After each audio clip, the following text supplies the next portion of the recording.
Safety tips naman para sa mga makikiisa sa traslasyon ng Poong Jesus Nazareno, inilabas ng Philippine Red Cross. Brigada Jigo Boy Custodio, i-brigada mo! Brigada! Live report!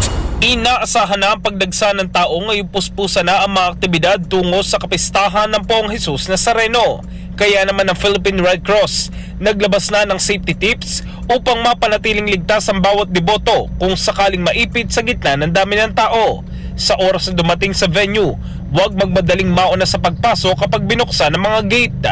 Kung sakali mang nakapasok na, tandaan naman ang kinaroroonan ng lahat ng exit.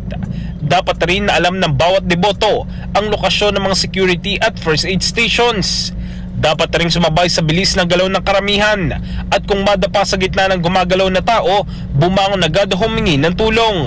Kapag naman naipit sa siksikan, panatilihing gumagalaw ang mga paa at huwag hayaang mawala ng balanse. At kung sakaling masugatan, agad na magtungo sa medical station. Ang traslasyon ay isa sa pinakamalaking relihiyosong kaganapan sa bansa, kaya't mahalaga sundin ang mga paalalang ito upang mapanatili ang kaayusan at kaligtasan ng lahat.